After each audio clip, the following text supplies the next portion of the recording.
they're so fortunate, man. They're in the division that they're in because they'd be toast, man. They wouldn't even be in the playoffs. I think he's tired, boys. Like, like he's had how much hockey, like they've gone, Thank you. Almost the distance. Then you got the Four Nations Olympics, couple weddings sprinkled in there too, right? Those aren't, those are a little bit of. He got married. So there goes all of his free time. Clearing the crease. Oh. Clearing the crease. Aye, aye,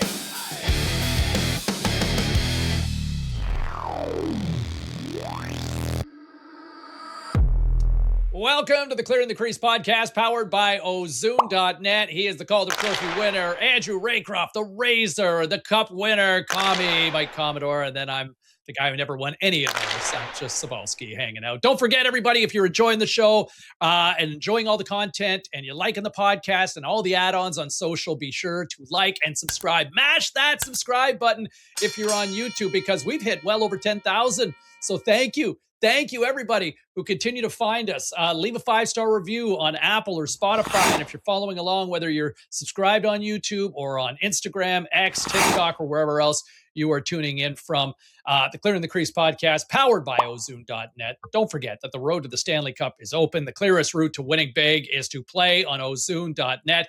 Ozoon's got you covered for all props, game lines, futures from now until the Cup final and beyond. Make your power play. Score big with Ozoon. It's your turn now. Razor, we were talking about this last week. The brackets are set for the road to the Frozen Four. Yes, Have you got an early pick? Have you got an early pick to lock in for people to jump in on Ozoon? Oh, Frozen Four. I put you on the spot here, buddy. You did. I love, Michigan's number one overall. They could have a tough go in the second round. Minnesota, Duluth, I think we'll get through. They got Penn State or Duluth. I'm going to stay away from them. Western Michigan, Denver look like a collision course. I'm going to stay away from those two. So to get to the Frozen Four, I am really leaning into North Dakota. Yes. I'm leaning into North Dakota. You did. Oh. They have 3 East Coast teams going out to Sioux Falls. Mm-hmm. And I think that the Dakota home fans, that's kind of a home game. And they're going to be the ones that go to the Frozen Four quite easily as a 2 seed. Connie. Oh, Andrew Raycroft is now loved in Edmonton and Grand Forks. Yep. That's what I'm going. I need some West Coast. Forks. I get called out on my East Coast bias on those shows all the time, and I'm leaning Nodak. Tommy, do you still have any eligibility left that you could get some of that NIL money to go play for North Dakota? Oh man, would that be nice? Get some of that. I only played 3 years, so I should have one left. I'm pretty sure I'm not making that team though. I'm a little slow these days. Yeah. I think I'd be on one of the lower end teams, maybe. Adult strength, old man power. Come on, buddy, you got this. That's true. I'll just play the angles, but yeah, obviously I like Razor's pick. I'm usually pretty honest. I do think North Dakota. I haven't looked at the bracket, but everything Razor said just makes sense. Who's in there? Who's in the fourth one? You got Michigan State, right? Michigan State takes on UConn in the first game, yeah. And then the next game is Dartmouth, Wisconsin. So Michigan State has a pretty good path as well. Dartmouth could be tough. Okay, yeah, gotcha. But Michigan State comes out to Worcester, and they're the 3 seed. So North Dakota, Michigan State feel like they're playing each other in the Frozen Four. Yeah, should be good. And Frozen Four this year is in Vegas, so I'm sure Las Vegas is sitting there. And hey, look, I'm not the one that cheers for all the big schools all the time, but I'm sure Michigan State and the North Dakotas of the world, they travel pretty well, and so there'd be a lot of green in Vegas. So yeah, it's good for North Dakota. They weren't great last year. New coach this year. They got some players on that team. There's no question about it. So, but just like March Madness, which is going on right now, I guess it's kind of been chalk winning, but hockey's a little different. But, it's one game and done. So one done. Yeah, you can have the best team in the world and you run into a hot goalie or you get a little snake bitten for, 5-minute power play in the second period and you're donezo. And you're done. That's the end easy. of it. Yeah, no, it literally is. So you need to be playing well and have a good fortune too, for sure. And still the best maybe arena, I think, even in the pros, dare I say, the Ralph Engelstad. Ralph Engelstad is up there still. Yeah. It's too bad they can't. I'm not sold on these. The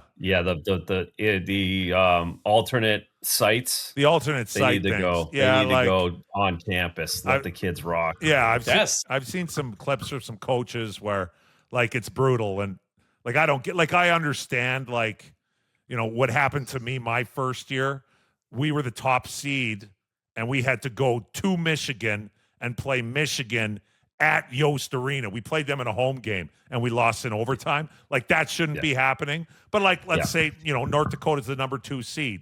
Why can't North Dakota host in North Dakota? I mean, that would be, maybe not every university could do that, but I think it would be pretty, like I don't know what Sioux Falls holds for attendance wise, but I'm sure it's not 20,000. I'm sure it's, 10 maybe. I don't know, something like that. So no, I mean, Grand Forks, the Ralph Engelstad Arena is 13 or 14, so they could do that, and all the games would be slammed. I don't care who's playing; they would show up. So, anyways, problem for another day.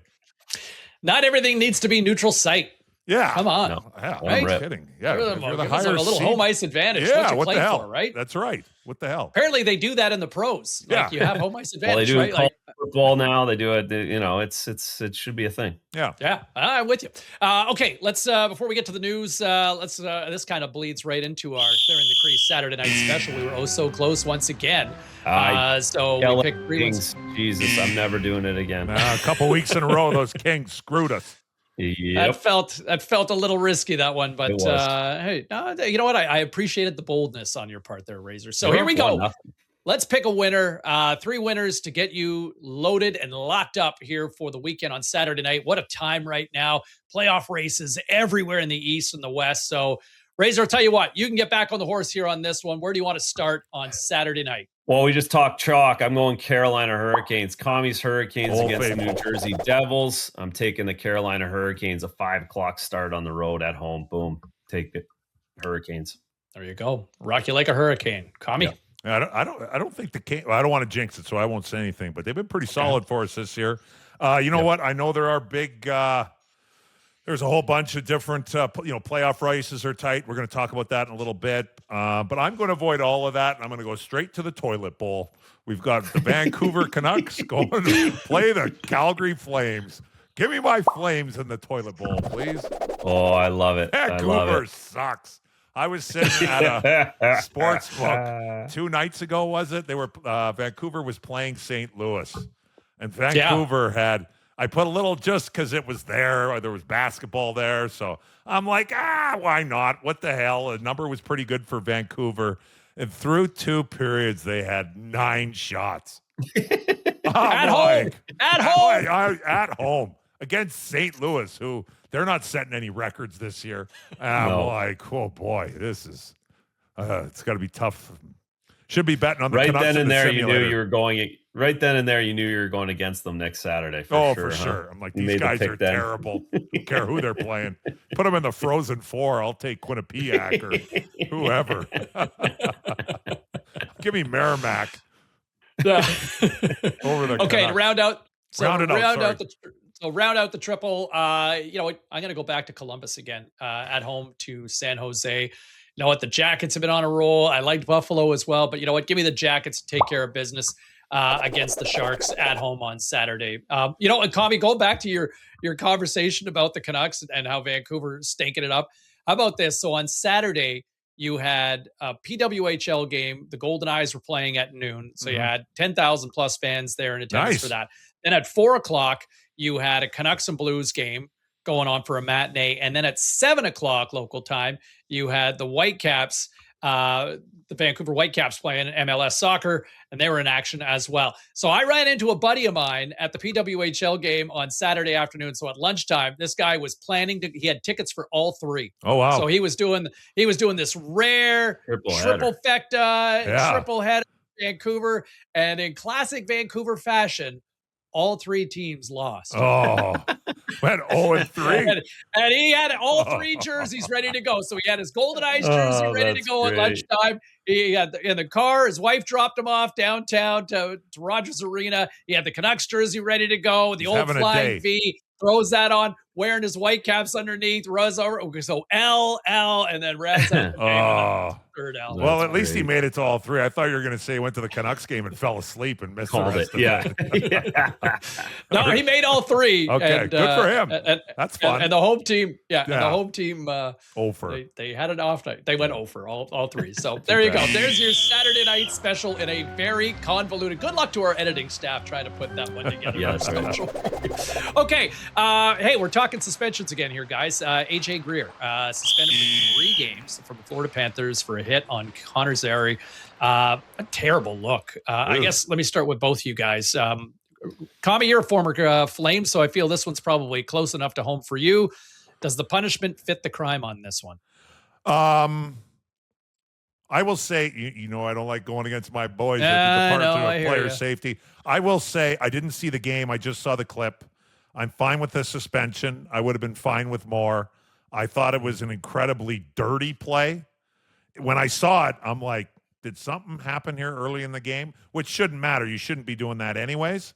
So I will say I'm satisfied with the punishment, but I would have been just fine with more, if that makes sense. That was a bad look. That's like 6 feet from the boards or 4 feet from the boards, shoving a guy in the back, headfirst into the boards. Like, that's like, I don't really care what's going on. That is a no across the board for me. So they could have given him 10, and I would have been fine with that too. Yeah, he could have given him 10. I think coming right off of the Gudis thing, I would have loved to have had them call him in, put him on the 5-game minimum, and then go from there. Just make it look bad. Because again, Gudis was careless and stupid in his play, but this goes way over the line. Like, this is just egregious, gutless, terrible look all around, and just shouldn't be anywhere near the game. He's going to have to pay. Like, he might have to go through the whole league now, taking guys on. You just wouldn't do that. Yeah. So for me, I would have loved to have seen him get 5 minimum, just because the Gudis thing came down the pipe a week earlier, and I thought it was way worse than that. I know it's just a shove. I know it's, but you just don't do that out on an NHL rink. You just don't. So 5 would have been great for me, minimum. And that was, you know what? I agree with both you guys. And Matthew Barnaby, our friend of the show, I thought he said it really well on social media as well at the beginning of the week, that, this was an opportunity for, if there was ever an opportunity to kind of have a layup to throw a book at somebody. Sure. Respectfully, look, AJ Greer is a National Hockey League player. So, and I say this respectfully, but who is AJ Greer in the grand scheme of things in professional hockey? And so that's a dangerous hit. And I think both of what you guys are saying, like, that's how you end somebody's career. Never mind end somebody's career, but potentially paralyze someone, right? It's a dangerous play that, if you're trying to look for precedents, you know what? Why not create precedents to say there is absolutely no freaking business for a play like this in our sport. And so, Razor, Kami, I think what both of you are alluding to, I think 5 games should have been the bare minimum. Yeah. Right. And maybe 10 seems really extreme, but at least the message is sent. And there's a precedent now to say, you know what? Don't even think about going there. Yeah. Right. Like, there's that gray area that is a dangerous play. And Kami, you spent a living, in the corner battling for pucks. I'm sure you've seen those opportunities to take guys or even be vulnerable yourself. And I think you just know better than to do that, to risk somebody's livelihood or potential life for that matter. Yeah, no, I mean, yeah, that's actually really well worded, where that would have been, like you just said, and like I didn't see Barnaby say that, but take your word for it, where that would be a fine one where, hey, if you wanted to toss the book at him, that's fine. I don't think there would have been too many people other than maybe some Florida. No one's pushing back on that. Nobody's really pushing back. Hey, that's fine. You're right. You can't do that. Yeah, I like I said, they look at those plays in and of themselves. I think that's part of their process or whatever. When I first saw it, I was like, man, there must have been a lead up to this. Like, I'm assuming that didn't come out of the blue. That's how kind of dirty I thought it was. But at the end of the day, it doesn't really matter. Like, there's other ways to get a guy hard without doing that. Like I said, it was, when I saw the highlight, I was like, oh my God.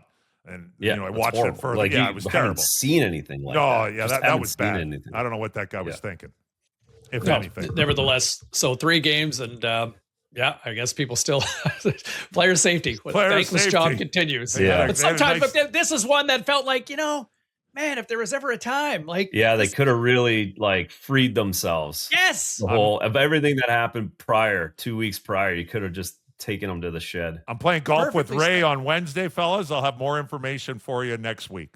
I'll There we find out go. what Ray. That's a good Ray, tease. what were you thinking there? What There we go. why We not get the hammer with the breakdown. book? Yeah, I'll ask him. well, on the golf course. Tommy, for context, you could just tell him what we just heard from Razor. Like, they really dropped the ball there. Yeah, I'll let him know. But all of a sudden, Ray won't want to be playing. No, I ain't playing with golf with Mike anymore. Too many questions about work. I come here to relax. All these questions. Hey, are you recording on your phone right now? No, I'm not, Ray. Don't worry about it. Oh, I'm just taking a selfie here. Oh, your nothing swing's to really see. nice. Okay. There was some conversation out of all the bosses getting together in Florida last week, talk about the playoff format. I don't think anything's changing, but there has been a little bit of discussion about it. Does the league need to go back to 1v8 sort of, seeding through that, or do you keep it the way it is? How do you like things, Kami? I don't hate how it is now, but I do hate how this is. I mean, obviously, the first thing that comes to mind, 3 of the top teams are in the same division, and we're going to have Dallas and Minnesota, and one of them is going to be gone. Like, I do get that. I think you have to have representation from each division somehow.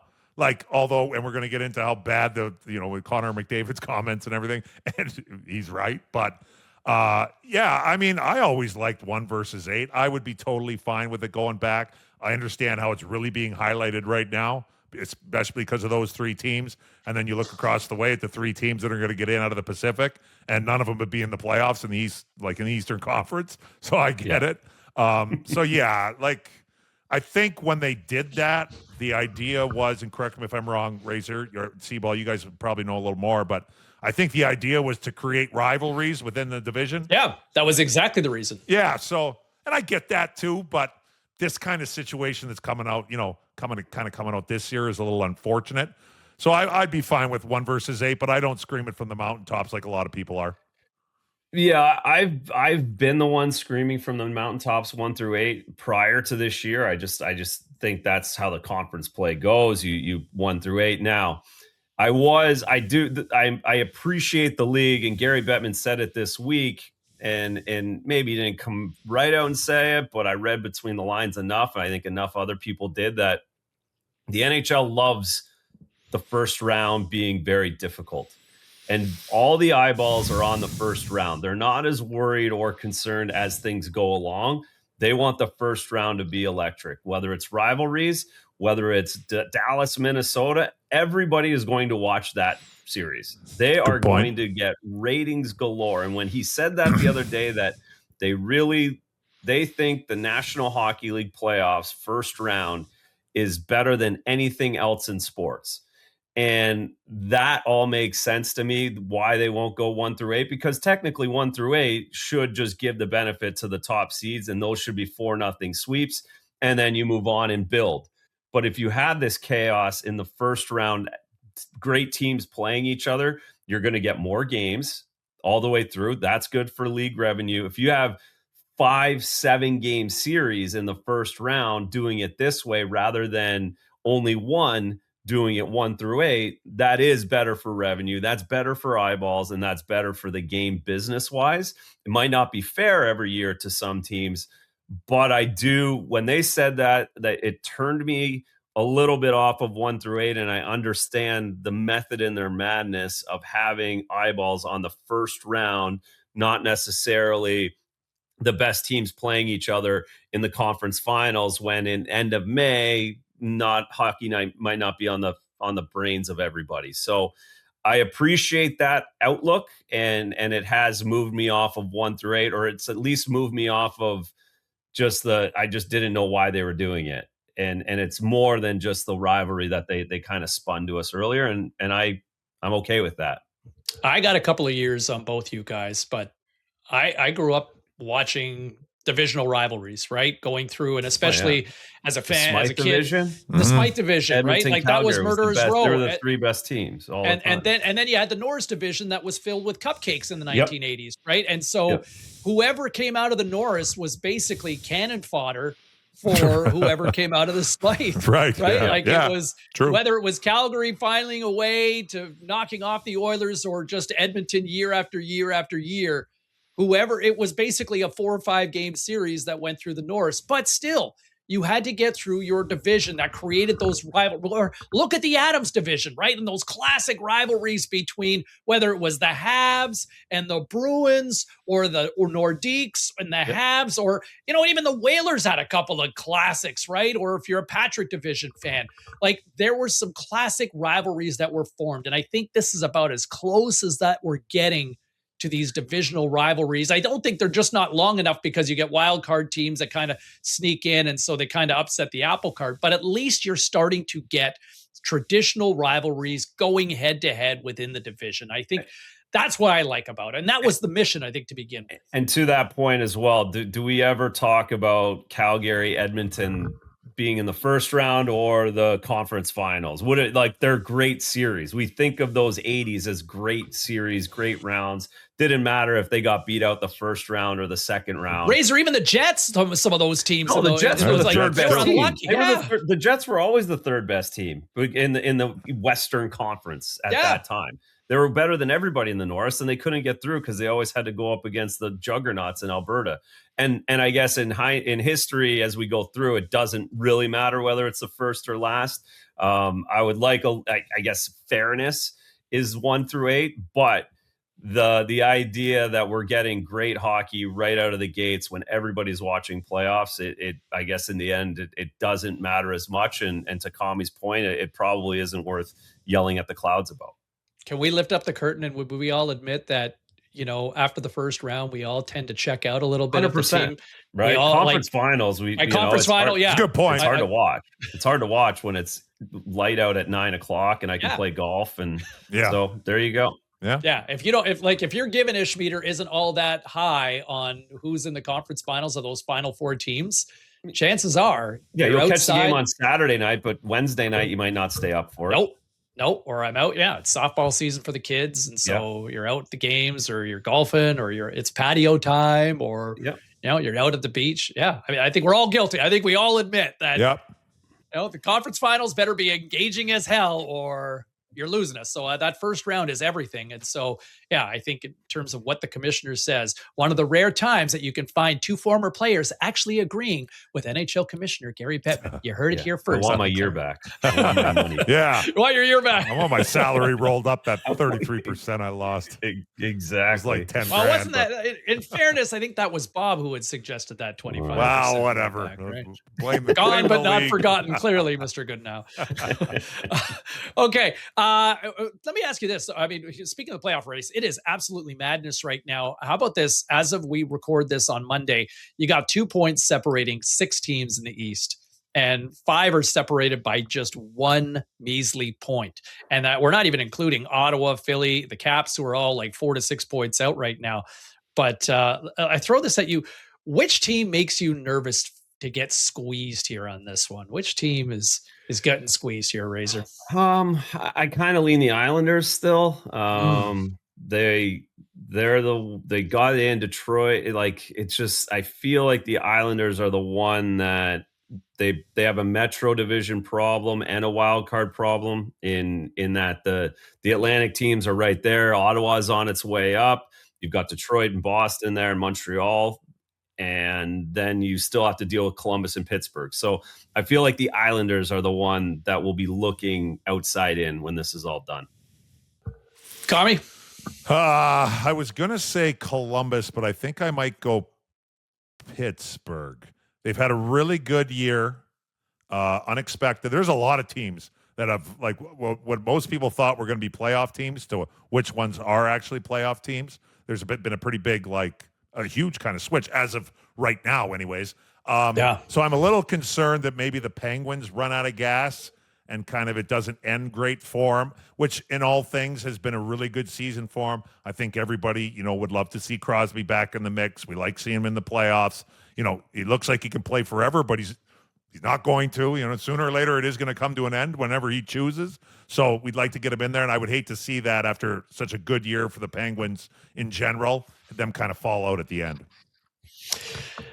I'm probably leaning towards Detroit right now. And as of recording, we got three different names. That's why this is so great, because we can all take different teams. It's awesome. I think, and I don't think people like me in Detroit already. Going back to a comment, I think I was raving about how good Trevor Zegras was. When, but I just like I look at the numbers. Let me throw this at you guys here. I just kind of did a little bit of math. I know, crazy, but scary thought here. Cebulski doing math, but kind of looking at some of the teams that are in this playoff battle right now and teams grabbing points. So, basically based on games between like January 25th or 27th, but Ottawa in the last 18 games in that span here in the last 2 months, they picked up points out of 81% of the possible 36 points for them up for grabs. For Montreal, 68% of the points that were available over the last 17 games in that span. So they picked up healthy amount. Pittsburgh. So those who don't feel great about Pittsburgh, 63% of their points. They kind of hung on without Sid, right? Yep. But only 63%. The Islanders, 26 out of a possible 40 points. So that's 65%. Then you get to Columbus, almost 80% in the 19 games that they've played in that span. Boston Razor, they're at 68%, so sitting almost identical to what Montreal has done in that span. Yep. And then last but not least, Detroit. In the 17 games since January 27th, they've won 6, they've lost 11, and only 3 loser points. So they've picked up only 15 out of a possible 34 points for only 44% of the available points for them. And look, Dylan Larkin might be back as we record this, so help could be on the way in a huge way to kind of get your big guns back up front, but Detroit just doesn't seem to be going in the right direction right now, where everybody else seems to be still clipping at about a 65%. Like you're getting points, 2/3 of the points that are available. And if you got a bit of a cushion, like you're right there. It's hard to pick up. Hard to make a move. Are we bringing in? Okay, so let's take a quick pause for the cause, and then we'll rock and roll with our special guest, Rick Rowley, next. Clearing the crease. Hey, hey, All right, the Clearing the Crease podcast, powered by Ozune, rolls on, and our special guest for this week's episode, comedian Rick Rowley. Rick, how are you, brother? I see you're ready for the Jays season already. Yeah, boys. I am. Cebulski, first off, how are you? Call me Razor. What's going on? I think it's time to find a new team. Okay. Haven't been too successful at picking them, boys. So I'm all in on the Jays. Okay. Go for it. Have you gotten past that crushing? I still don't. Not sure if I have that. Tommy. Well, I guess that was sad. Yeah, you know that what? Let me take it back. It's a new year. That was a great run. Forget about it. Go Jays. I'm gonna go watch the Jays. Yeah, exactly, boys. Yeah, you're right. Sorry, that's a down way to start it off. So I take the Jays. Yeah, come on, Colin. My bad. Get it together, bud. Where are you at, Rick? You're in Alberta, right? Oh yeah. I'm from Razor's neck of the woods, Bell Vegas. I'm originally from around there. Yeah. So how did you pick up that prairie accent so well then out of Belleville? Oh, I just got a lot of people telling me I sound like that. I do stand up and people say that I sound like I survived multiple snowmobile accidents. So okay. We got lots of sleds in Bell Vegas. We got lots of sleds around there. Oh, yeah. Bell Vegas is a great time. So I actually, I grew up a diehard Leafs fan. I got to be honest. Oh, boy. And, we won't bring that up either. We can leave that one alone. No, let's. Next year. Let's not. Yeah. And then what happened was I wanted to try to experience what it'd be like to be in a winning market. So I went across the country and moved to Alberta. Okay. And plus, I have a kid now, so I didn't want my kid to be exposed to a lot of pain and suffering. So I bought my kid an Oilers tarp, and I don't know, man, lesson learned. It's not looking well this year. So I just don't think I know how to pick them, boys. Black Cloud's following you. Let's stay on the Oilers. What are they going to be able to hang? I know the Pacific Division is a catastrophe. And so you're in Edmonton, is that right? You moved to Edmonton? Oh, yeah. To answer your question, Kami, that's right. I do live in Edmonton. Okay, perfect. That's where I'm from. It's a great city. Yeah. I got out of there, but it is a great city. Talk to me about. Is that a backhanded compliment there, Kami? It is a great must city. Have been great, eh? No, it was great. You go visit Fort Saskatchewan. You should go check that. Oh, yeah. Great time. Been there before. Okay, good. Perfect. What's going on with the Oilers here? What are you seeing? I know it's like Connor McDavid mentioned the other day, it is a pillow fight. The division is a catastrophe. Everybody could be, well, not everybody, but there's a few teams that could be in or out very, very quickly. What are you seeing in Edmonton? Man, I like kind of what McDavid said, right? Like pillow fight. They're so fortunate, man. They're in the division that they're in because they'd be toast, man. They wouldn't even be in the playoffs. I think he's tired, boys. Like, like he's had how much hockey, like they've gone, Thank you. Almost the distance. Then you got, the Four Nations Olympics, couple weddings sprinkled in there too, right? Those aren't, those are a little bit of. He got married. So there goes all of his free time, I heard. Yeah. And then dry sell the following year. And, like the Oilers, I got a lot of boys out here that were super stoked when they got Jari. And I said, man, you boys better watch it, man. Like, I was a tendy growing up, I'll be honest, and they used to call me Red Light Rowley because I wasn't very good at hockey. But I said, be careful with that because the grass isn't always greener. Like, number one, Jari's health. Number two, like he doesn't put up like amazing numbers. He's not gonna, save your season. And then on top of that too, boys, like one thing that doesn't get looked at enough, I don't think, is the contracts on the team. Like they have some of the worst contracts in the league. And I'm sorry, but that money adds up, man. Like, like when you consider Trent Frederick, I mean, again, the guy, when he's on, man, he's nails. He's got 6 points this year. Yeah. And he makes what? 4 bananas? That's like $1 million a point. Yeah, I don't know what's going on with him. I liked him too. I thought he was a pretty good player. Yeah. I know. I saw that 6, and he's not. I don't think he's touching anybody. I don't know what's going on with him, but yeah, it's good points.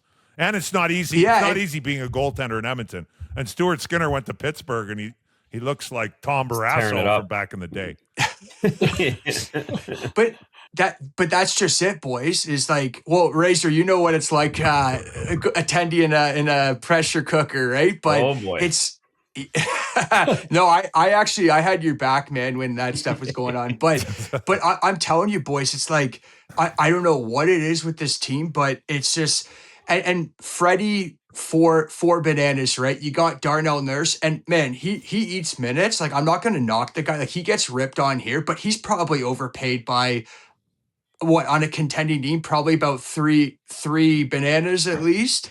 I go up a little more, but that's fine. Yeah.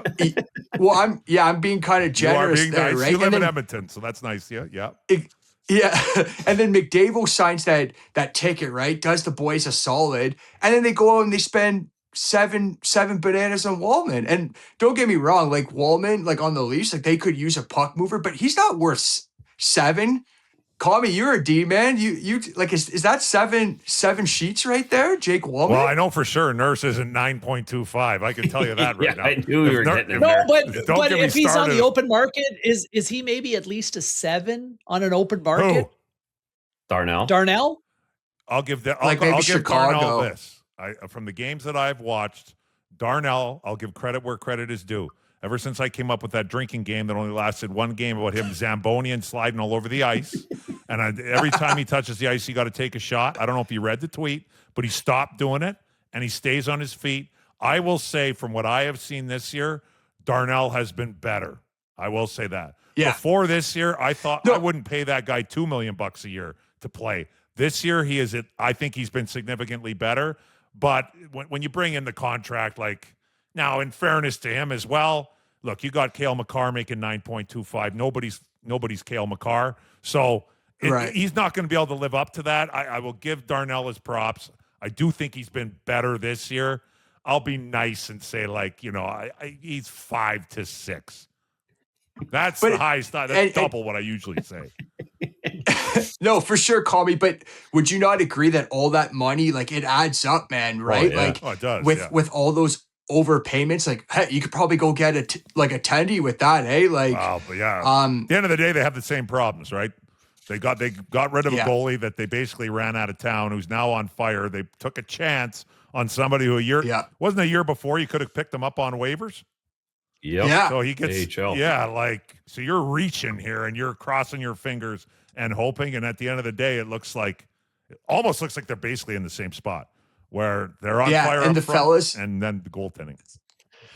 The fellas in Edmonton and Fort Saskatchewan will tell you that the reason why they did that Stu Skinner move is because, like, the mob spoke, boys. Like, the fans, and you should never make a trade when you are, like, your back's against the wall, and that's right. what they did.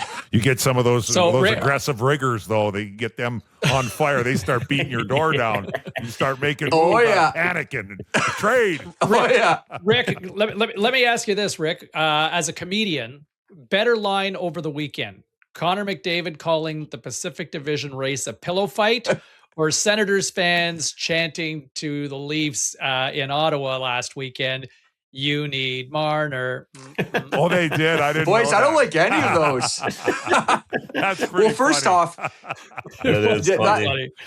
It was, but for a fan base that's gone 0 for 5 against the Leafs, like the Leafs, and this is speaking from a kid who was born and bred, I bled the blue, but it's like we're the biggest jokes, and we beat you 5 times in the playoffs. Hey, man, Settle I'm down, from boys. Ottawa, so I get it, man. I hear you.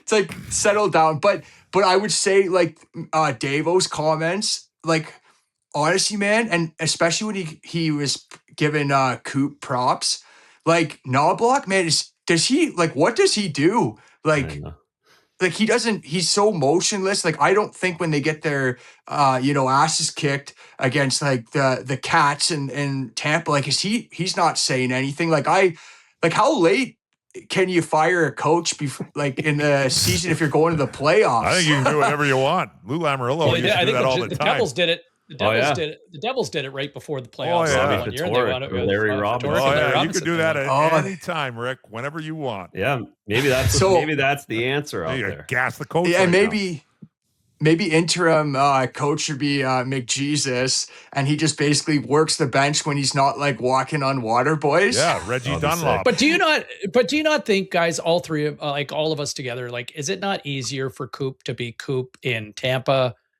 as opposed to Coop being the personality that he is in, say, in a Canadian market? Of course. Yeah, no question. Look at Berube. He was the godsend, and now he's to these dog meat. You can't get rid of him. Like he didn't change. It's just the market and what everyone says, and the mob turns quick.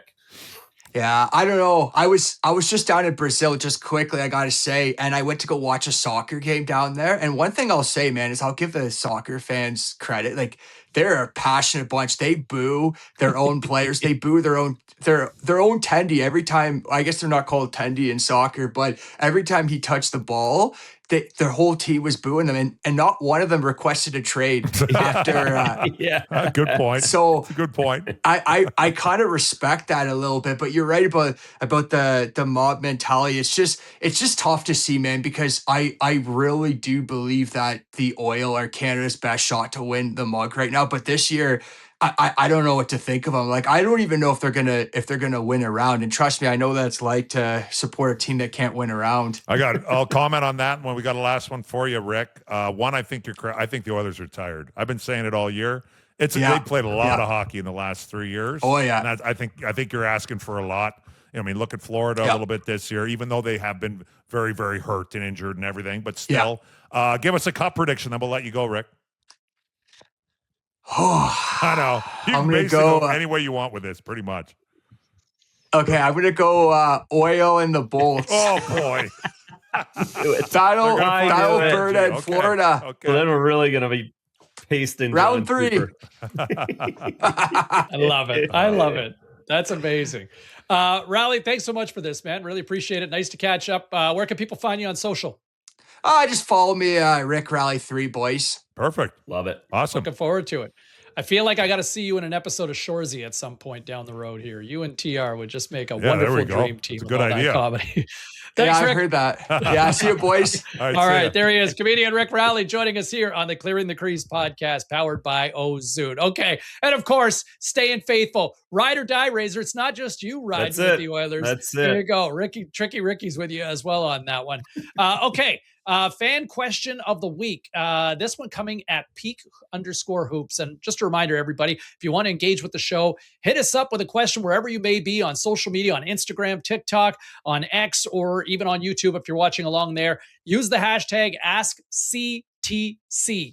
So this week, coming from peak_hoops, asking, who is someone that people may not know who was known across the league for being one of the boys? Someone you'd really want to play with and have in the locker room. Kami, right off the top of my head, I feel like you are an easy answer for probably a lot of guys around the league based on how many people we've had on this show that are like Hall of Famers or legends. So I just put that out. I appreciate that. It's very nice of you. Thank you. Thank you. Slam dunk with that. Thank you. So I appreciate that. Who's one that both of you guys would value? Razor, you go first because I read that question wrong and I have a different answer. Then I'll go. Well, I had one guy that played 1,100 games and won a Stanley Cup that is buddies of mine and Hal Gill. Stay-at-home defenseman, could have 100 beers with anybody, and just a great teammate all the time, up for it. That's the guy that always comes to mind just because I know him so well and I love him so much. Razor, I just watched that episode, just popped up the other day in my algorithms. That episode, Kami and Hal Gill sharing stories about how they both got worked by the late Rick Rippon. Oh yeah. Razor, you giggled your ass off through that entire episode. I'll never forget it. I'll never forget it. We went out in Vancouver after. He's like, dude, you didn't like a heads up or something. Like, I'm like, well, I figured you knew. It's like you hit me with 8 before I knew anything what was going on. And Rick was like, what, maybe 5'9"? Oh, yeah, maybe. 5'9". But he had the blocks. Yeah. He had the blocks. Well, he knew what he was doing. Oh, he sure did. He did. He definitely did. I originally read the question like, who's a guy that people think were a scumbag and then end up being a decent person, like a decent guy? Oh, okay. And the only guy I could think of. That could work. Yeah, you know what? I had to Google. I'm like, NHL's most hated. And then, your usual suspects come up. Sean Avery, Jerome McGinley. Jerome's a very hated. But one of the guys that came, and I've never met Sean in person, so I can't comment on that. Never played with him. But Matt Cook was a name that came up. He had some very questionable moves on the ice. There's no question about it. Got into it with the media. There's no question about it. He was kind of, and I actually hung out with Matt Cook last fall. And you know what? I know it's post-career and everything. Matt Cook was I love Cookie. He was a great guy. I actually I don't know what I was expecting. Like I should have maybe, but I was expecting like just some hammerhead that was going to do something dumb. And I couldn't have been more wrong. I ended up spending like a lot of the weekend with him. I mean, Matt Cook's a good dude. I actually enjoyed his company. So that's how I read it that way. And the first name that comes up to mind for me, and I don't know if it was well known around the league, but to me, Doug Waite is, teammate wise, he was one of my favorites for sure. And I don't know if that's well known or not, but he was a guy that I always really enjoyed being around. He was make you laugh, and I don't think Doug's had too many bad days in his life. I put it that way. Living his best life. Matt Cook was in Vancouver for the years that when I was working as a reporter in the early 2000s, and he was like, he was sneaky. Like he was very mischievous behind the scenes, but I like from a media standpoint, I love dealing with Matt. Yeah, he was great. Oh, good. You know what? There's a guy for as much as people talk about, the shenanigans on the ice or how he was, there's another guy who got over 1,000 games in the National Hockey League. Great career. Yeah. Obviously he had to do something right to, especially, playing with all the years with the Canucks, played with the Penguins, got a Stanley Cup with the Penguins well, with the Wild. So, yeah. So there you go. There's one off. Did not expect that one. So there we go. Don't puck it up. I'll throw this one out here, guys, to the universe. I kind of mentioned it earlier. Don't puck it up, Detroit. Come on, Red Wings. It's been a decade of darkness. Yeah. Kami, former team. I'm with you. Don't falter now, even though I don't love your chances. Larkin should be back this week. Might already be back as the time this show drops, but Detroit, don't puck it up. Don't puck it up. I'm with Seaball. Detroit, don't puck it up. Let Seaball rally you. That was the team all year that I'm like, if I have to pick one team that I hope makes the playoffs, it's Detroit, because the heat was starting to get turned on there, and I got some buddies around there. So don't puck it up. I'm with you there. For me, we already mentioned a little bit earlier, but it's a perfect time for it. My alma mater, the University of North Dakota. You've had a rock solid year. You've been good from start to finish. You've got some excellent players. You've got a little mix of younger guys, high-end guys, no question. One of the top picks of the draft will be coming. You got some first-rounders. You got some veteran guys. It's all looking pretty good. Like Razor just pointed out earlier, you know, the road, you're not going through Duluth. You're not going, you know, these other teams can play, don't get me wrong, but it looks a little easier anyways. You're in South Dakota, straight down highway. What one is that? Is it 95? Whatever it is, it's dead straight and it goes south. It's not that far of a drive. So don't puck it up. The University of North Dakota, you know, they want me to say Fighting Hawks, but I still see them as the Fighting Sioux. Let's get it to Vegas and see if we can hang banner number 9 this year. I got read the right. It has to be the Hawks when I did the show this week. Oh, It has to be the Hawks. you won't mess 2026. Come on. Just mess it do up it. once for me. Just be like, oh, I'll sorry. giggle. I'll giggle. Just that's for comedy. And say Final Four while you're at it there, Razor. Oh, Jesus. I almost did that once and almost got ran out of town by everybody in Minnesota. They went after me like animals. Don't puck it up. I'm going the West. Nashville Predators are in the playoffs right now, kids. Oh, They've yeah. won 4 in a row. We've got lots of friends of the show there in Nashville. Our boy Stammer. You've gone on a run. Don't lose 4 in a row now. Hold on to that position. Get in. Cause a little chaos against the Colorado Avalanche. Nashville Predators, you put yourself in the spot. Everyone wrote you off for dead. Stay in the mix. Don't puck it up. Including management too, right? They traded guys Correct. off. Yes, That's I it. like that. They Good one. traded Really everybody. good They're one. trying to find an heir apparent for Trotzy right now as we speak, right? Mhm. Like you talk about a team that's kind of in flux right now, and they're Go get 'em. basically pulling that Tom Berenger line in Major League. Let's win the whole effing thing. Yeah, Let's go. they got the mannequin in the room. Oh, They're yeah. pulling pieces off in there, right off Trotzy's bikini body. Right on Trots. What an image, Razor. What They're an going to image. win every game for sure. There you go. All right. Barry Trotz and a G string. Yeah. Who would Oh, have imagine that best. one? Okay.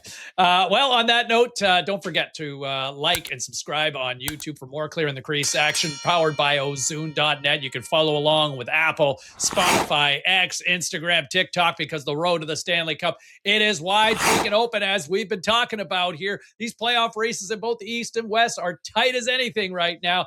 And the clearest route to winning big and seeing Barry Trotz in a loincloth, well, all you got to do is play on Ozoon.net. Ozoon's got you covered for all props, game lines, futures from now up until the Cup final and beyond. So make your power play and score big with Ozoon. It is your turn now. I'm Sobalski. He's Kami. He's Razor. We'll talk to you next week right here on the Clearing the Crease podcast powered by Ozoon.net.